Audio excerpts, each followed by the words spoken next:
Primer ensayo sobre la población, escrito de Robert Thomas Malthus.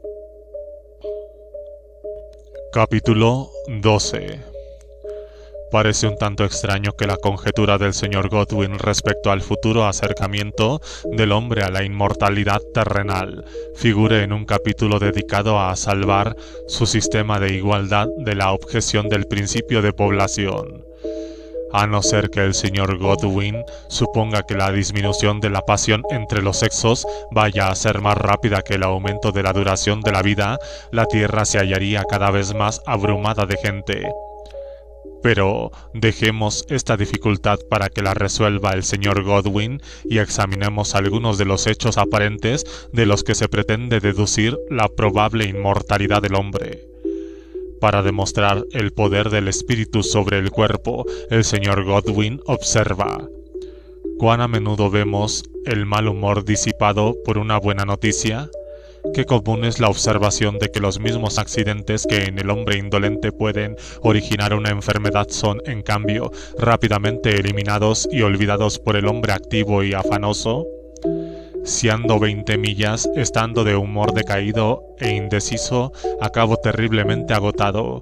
Si estas 20 millas las ando con ardor y por un motivo que me llena el alma, llegaré tan fresco y alerta como al iniciar la marcha. Emociones suscitadas por una palabra inesperada, por la entrega de una carta, pueden provocar los trastornos más extraordinarios en nuestro organismo, acelerando la circulación, provocando palpitaciones del corazón, paralizando el habla e incluso, en ciertos casos, se sabe que una extrema aflicción o una gran alegría han llegado a producir la muerte. Ciertamente, de nada tiene el médico más conciencia que del poder del espíritu en ayudar o retardar la convalecencia de un enfermo.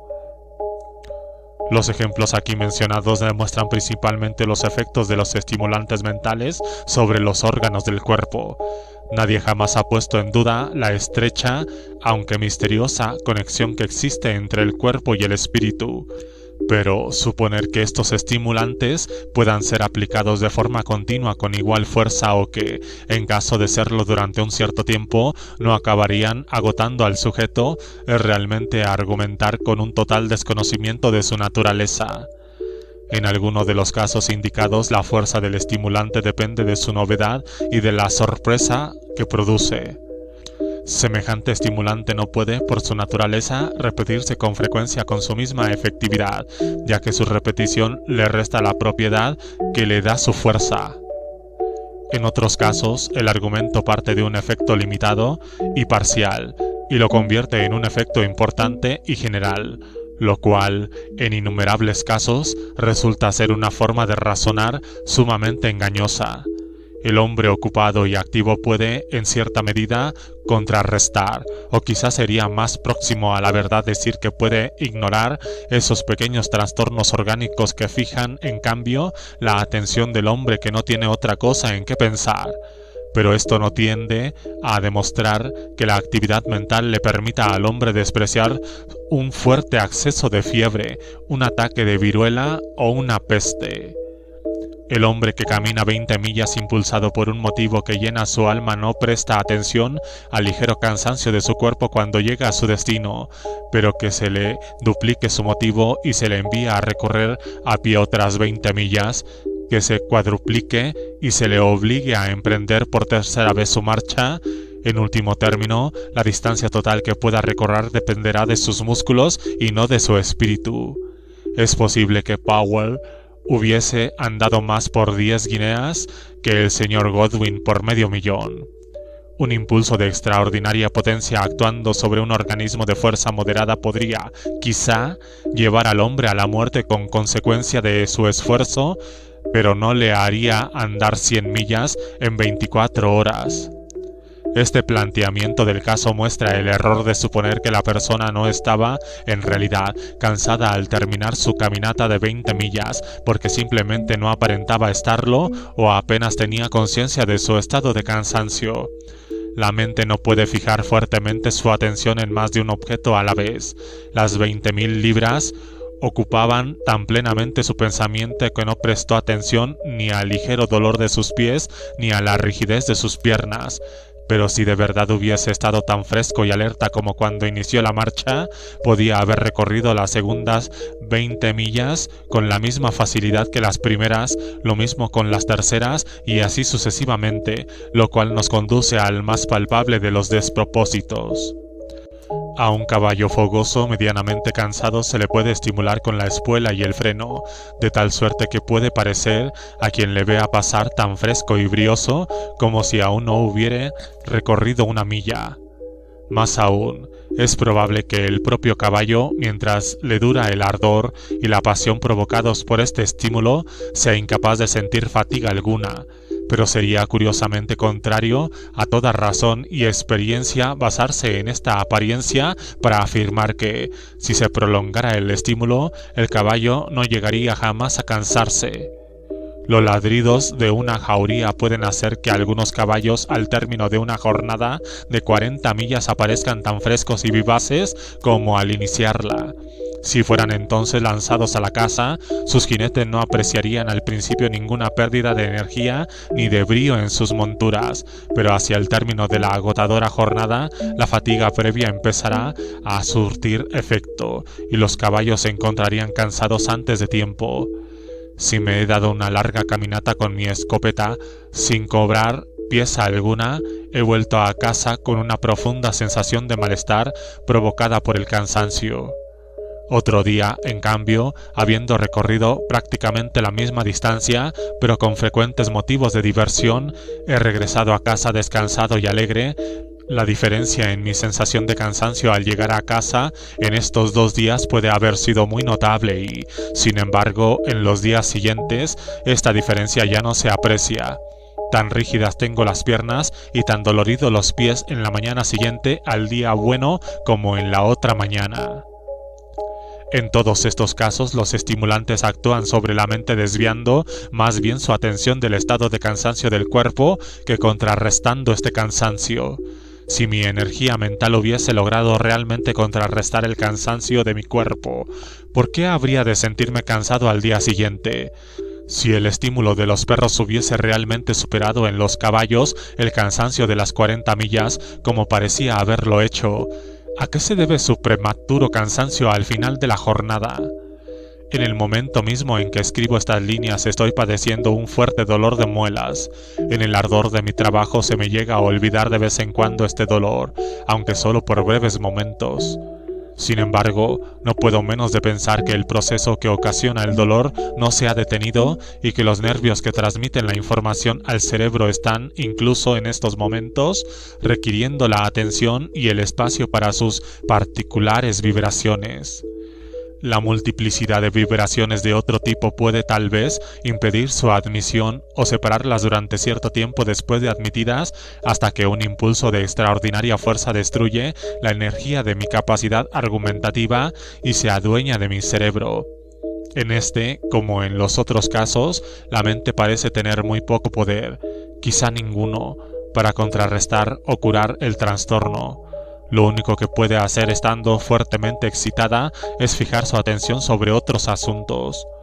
No quiero decir con esto que un espíritu sano y vigoroso no tenga tendencia a mantener el cuerpo sano y vigoroso también. La unión entre el espíritu y el cuerpo es tan estrecha e íntima que sería realmente muy extraordinario que no se asistiesen mutuamente en sus respectivas funciones. Pero quizás si estableciéramos una comparación veríamos que el cuerpo tiene más influencia sobre el espíritu que este último sobre el cuerpo. El primer objetivo del espíritu es actuar como proveedor de las necesidades del cuerpo. Cuando éstas se hallan totalmente satisfechas, un espíritu activo puede ciertamente ampliar sus horizontes, extenderse sobre los campos de la ciencia o distraerse por el mundo de la fantasía imaginando haberse desprendido de su envoltura mortal y estar buscando un elemento que le sea más afín. Pero todos estos esfuerzos son como los vanos intentos de la liebre de la fábula. La lenta tortuga, aquí el cuerpo, nunca deja de alcanzar al espíritu por amplio y extenso que sea el campo que haya pretendido abarcar, y los intelectos más brillantes y enérgicos, por muy remisos que hayan acudido a la primera o segunda citación, acaban al final cediendo al imperio del cerebro, a las llamadas del hambre o hundiéndose en un sueño profundo con el cuerpo exhausto. Parece como si pudiera afirmar que si encontraran un medicamento capaz de lograr la inmortalidad del cuerpo, no habría motivo de temer que ésta no viniese acompañada por la inmortalidad del espíritu. Pero, en cambio, la inmortalidad del espíritu no implica, ni mucho menos, la inmortalidad del cuerpo. Al contrario, la mayor energía mental que puede concebir agotaría y destruiría probablemente la fuerza del cuerpo. Un vigor mental moderado parece ser favorable a la salud, pero los esfuerzos intelectuales excesivos tienden más bien, como muchas veces se ha observado, a desgastar la envoltura. La mayoría de los ejemplos traídos a colación por el señor Godwin para demostrar el poder del espíritu sobre el cuerpo y la consiguiente probabilidad de la inmortalidad del hombre son de este último tipo, y en el caso que estos estímulos pudiesen ser aplicados de forma continua, en vez de tender a inmortalizarle, tenderían muy rápidamente a destruir el organismo humano. El probable aumento del dominio del hombre sobre su armazón animal constituye la siguiente consideración del señor Godwin, que concluye afirmando haberse comprobado a este respecto la existencia en algunos hombres de un poder extraordinario que se extiende a campos en los que otros hombres son impotentes. Pero esto es razonar en contra de una ley casi universal apoyándose en unas cuantas excepciones que además más bien parecen artificios que verdaderos poderes que puedan ser ejercidos para buenos fines. Jamás he oído de un hombre que pueda regular su pulso durante un acceso de fiebre, y dudo mucho de que ninguna de las personas aquí aludidas hayan hecho el menor progreso perceptible en la corrección regular de los trastornos de sus organismos y en la consiguiente prolongación de sus vidas. Dice el señor Godwin: nada puede ser menos filosófico que concluir que porque una cierta especie de poder está fuera de nuestro presente campo de observación, tiene que estar también fuera de los límites del entendimiento humano. Reconozco que mis ideas filosóficas son, a este respecto, muy diferentes de las del señor Godwin. La única distinción que veo entre una conjetura filosófica y las aserciones del profeta del señor Waters es que la primera está basada sobre indicaciones que emanan del curso de nuestras observaciones presentes y las segundas no tienen fundamento alguno. Pienso que grandes descubrimientos han de hacerse aún en todas las ramas de la ciencia humana, particularmente en física. Pero en el momento en que abandonemos la experiencia pasada como base de nuestras conjeturas respecto del porvenir, y más aún si estas conjeturas contradicen absolutamente la experiencia pasada, nos veremos lanzados a un extenso campo de incertidumbre en el que cualquier suposición es tan aceptable como otra cualquiera. Si una persona me dijera que los hombres acabarán teniendo ojos y manos por detrás igual que por delante, admitiría la conveniencia de este aditamento, pero justificaría mi escepticismo con el hecho de no ver en el pasado ninguna indicación que apuntara a la más mínima probabilidad de que se produjese este cambio.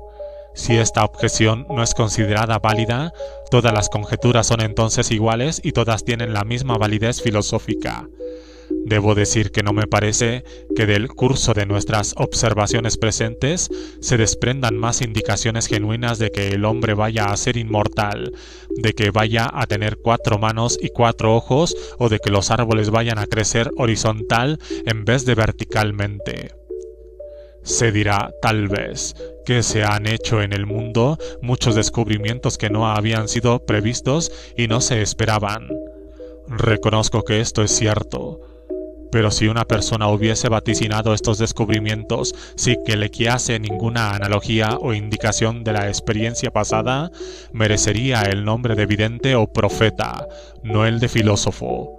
La admiración que algunos de nuestros descubrimientos modernos hubieran despertado entre los salvajes habitantes de Europa en los tiempos de Teseo y de Aquiles no demuestra gran cosa. No puede suponerse que personas que desconocían casi totalmente el poder de una máquina fueran a adivinar sus efectos. Estoy muy lejos de decir que conozcamos hoy a fondo los poderes del espíritu humano, pero sin duda se conoce mejor este instrumento hoy que hace 4000 años. Y por consiguiente, aunque no seamos aún jueces competentes, sí estamos mucho más capacitados que los salvajes para opinar sobre lo que está o no a su alcance. Un reloj le causaría al salvaje la misma extrañeza que un movimiento continuo, y, sin embargo, el primero es para nosotros un mecanismo perfectamente conocido y el segundo, en cambio, viene eludiendo de manera constante los esfuerzos de las más agudas inteligencias. En muchos casos podemos ahora percibir las causas que impiden el ilimitado perfeccionamiento de esos inventos que al principio tanto prometían. Quienes idearon las primeras mejoras del telescopio pensaban seguramente que mientras se pudiese aumentar el tamaño de las lentes y la longitud de los tubos se podría incrementar la potencia y las ventajas del instrumento, pero desde entonces la experiencia nos ha demostrado que la pequeñez del campo, la deficiencia de la luz y el hecho de que la atmósfera resulta también aumentada nos impiden alcanzar los beneficiosos resultados que se esperaban de los telescopios de extraordinario tamaño y potencia. En muchos campos del conocimiento los progresos del hombre han sido casi ininterrumpidos. En otros, en cambio, sus esfuerzos se han visto invariablemente frustrados. El salvaje sería probablemente incapaz de adivinar las causas de esta enorme diferencia. Nuestra mayor experiencia nos permite percibir, en cierta medida, la naturaleza interior de estas causas y juzgar con mejor criterio, si no acerca de lo que podemos esperar del futuro, por lo menos sobre lo que no debemos esperar, lo cual, aunque negativa, constituye una información de gran utilidad. Con la necesidad del sueño parece depender más bien del cuerpo que del espíritu.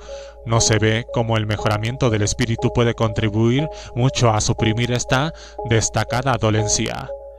El hombre que manteniendo su mente altamente excitada consigue pasar 2 o 3 noches sin dormir, ha agotado proporcionalmente el vigor de su cuerpo y esta pérdida de salud y de fuerza no tardará en perturbar las operaciones de su entendimiento, de suerte que, a pesar de sus grandes esfuerzos, no habrá realizado el menor progreso real a la supresión de la necesidad de esta clase de descanso. Existe, ciertamente, una diferencia lo bastante marcada en las personas que conocemos respecto a las energías de su mente, a sus esfuerzos generosos, etc., para que podamos juzgar si las operaciones del intelecto tienen o no un efecto decisivo sobre la prolongación de la vida humana. Lo cierto es que ningún efecto decisivo de este tipo ha sido observado hasta ahora. Aunque ningún cuidado de ninguna clase haya jamás ejercido un efecto que pueda interpretarse como el más mínimo síntoma de acercamiento a la inmortalidad. Sin embargo, los cuidados que se prestan al cuerpo parecen tener más efecto a este respecto que los que se prestan al espíritu. El hombre que come a sus horas y con moderación y hace sus ejercicios físicos con escrupulosa regularidad gozará generalmente de mejor salud que el que profundamente absorbido por sus trabajos intelectuales se olvida con frecuencia de estas necesidades de su cuerpo. El jubilado de vida ordenada, cuyas ideas pocas veces se elevan por encima o más allá de su jardincito, que pasa las mañanas trajinando con los pies en el barro entre sus arbustos de boj, vivirá seguramente hasta una edad tan avanzada como el filósofo de más altura intelectual y mayor clarividencia de la época. Quienes han estudiado los registros de mortalidad han observado positivamente que las mujeres viven por lo general más años que los hombres, y aunque no quiero decir ni mucho menos que sus facultades intelectuales sean inferiores, pienso, sin embargo, que hay que reconocer que, debido a su distinta educación, el número de mujeres sometidas a vigorosos esfuerzos mentales es inferior al del hombre. Como en estos y otros ejemplos similares, o extendiendo aún más el campo, como en la gran diversidad de caracteres que han existido durante varios miles de años, no se ha podido observar ninguna diferencia decisiva en la duración de la vida humana como consecuencia de una acción del intelecto. La mortalidad del hombre sobre la tierra parece quedar plenamente establecida y no con menos fundamento que cualquiera de las más constantes leyes de la naturaleza. Un inmediato acto de poder por parte del Creador del universo puede, naturalmente, modificar una o todas estas leyes, bien sea repentinamente o de forma gradual, pero de no haber indicación alguna que haga prever semejante cambio y, por supuesto, no la hay, tampoco filosófico sería suponer que la vida del hombre pudiese prolongarse más allá de todo límite asignable, como que la atracción de la Tierra fuera a cambiarse gradualmente en repulsión, con lo cual las piedras subirían en vez de caer, o que la Tierra volara un buen día hacia otro sol más cálido y acogedor. La conclusión de este capítulo nos ofrece indudablemente un cuadro sumamente hermoso y apetecible, pero fantástico y no imaginado con sentido de la realidad, por lo que carece de ese interés apasionante que solo pueden dar la naturaleza y la probabilidad. No puedo abandonar el tema sin hacer notar que estas conjeturas del señor Godwin y Kundoxi respecto a la prolongación indefinida de la vida humana son, en realidad, un curioso ejemplo del vehemente deseo de inmortalidad que siente el alma. Ambos señores han rechazado la luz de la revelación que promete, de manera absoluta, la vida eterna en otro estado. Han rechazado también la luz de la religión natural que ha descubierto la futura existencia del alma a las inteligencias más preclaras de todos los tiempos. Sin embargo, la idea de la inmortalidad es tan atractiva para la mente humana que no puede avenirse a arrojarla de sus sistemas. Después de su desdeñoso escepticismo hacia la única forma probable de inmortalidad, introduce una especie de inmortalidad inventada por ellos que no solamente contradice totalmente todas las leyes de probabilidad filosófica, sino que en sí es, además, estrecha, parcial e incorrecta en el más alto grado. Suponen que todos los espíritus elevados, virtuosos y gloriosos que ya han existido o que vayan a existir en el curso de miles y quizás millones de años quedarán aniquilados, en tanto que un número reducido de personas, lo bastante reducido para poder vivir simultáneamente sobre la tierra, recibirán finalmente la corona de la inmortalidad. Semejante credo hubiese sido incluido en la doctrina de la revelación. Estoy convencido de que todos los enemigos de la religión, y probablemente los señores Godwin y Kundoxi, entre ellos, hubieran agotado todos sus recursos para ridiculizarlo, presentándolo como la cumbre de la puerilidad y del absurdo, como el argumento más pobre, lamentable e inicuamente injusto y, por consiguiente, menos merecedor de esa divinidad que la supersticiosa demencia del hombre pudiera inventar. Qué extraña y curiosa prueba de la inconsistencia del escepticismo, pues debe observarse que hay una muy notable y esencial diferencia entre aceptar una aserción que está en absoluta contradicción con la experiencia más constante y creer en algo que no contradice a nada, pero que está fuera de los límites que nuestros actuales medios de observación y de conocimiento nos permiten alcanzar.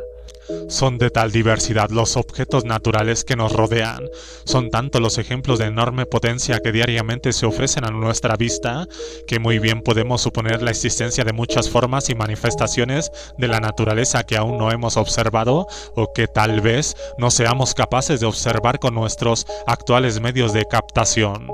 La resurrección de un cuerpo espiritual a partir de un cuerpo natural no parece ser en sí un ejemplo de poder más maravilloso que la germinación de una hoja de trigo a partir del grano o de un roble a partir de la bellota.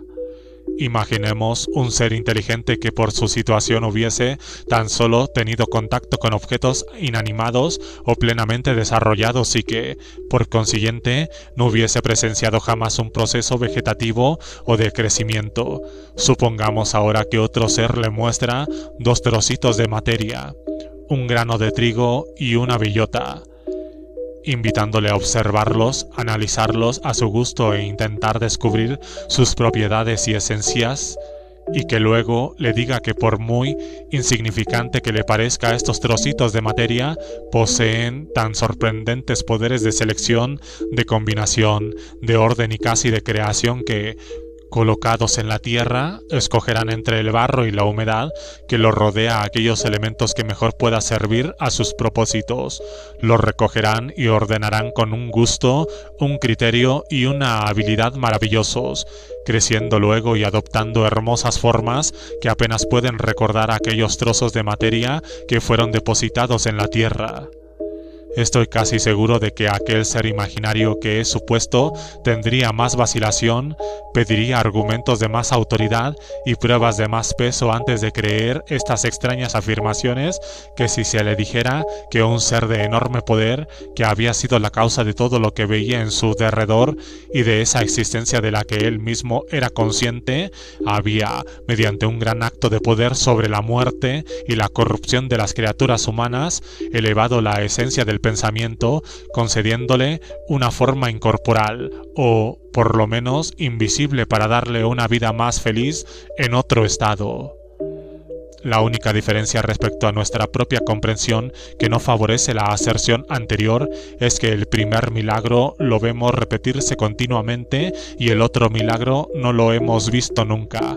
Reconozco el peso indudable de esta prodigiosa diferencia, pero ciertamente ningún hombre puede dudar un momento en afirmar que, dejando de lado la revelación, la resurrección de un cuerpo espiritual a partir de un cuerpo natural, que muy bien puede ser uno de los muchos fenómenos naturales que no podemos ver, es un acontecimiento infinitamente más probable que la inmortalidad del hombre sobre la tierra, que no solo es un acontecimiento del cual no ha aparecido aún ningún síntoma ni indicación, sino que además está en evidente contradicción con una de las leyes más constantes de la naturaleza que jamás haya pasado bajo la observación del hombre.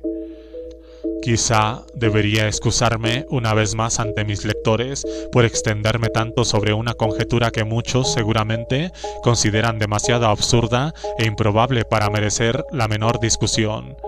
Pero si es tan improbable y contraria al genuino espíritu de la filosofía como yo pienso que lo es, ¿por qué no demostrarlo examinándola con sinceridad?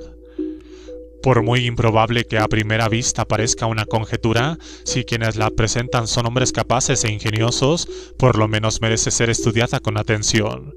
Por mi parte, no tengo reparo alguno en conceder a las hipótesis de la probable inmortalidad del hombre sobre la tierra el grado de crédito que pueda merecerse por los hechos y argumentación presentados en su defensa. Antes de decidir sobre la extrema improbabilidad de tal acontecimiento, creo que lo honesto es examinar estos hechos con imparcialidad.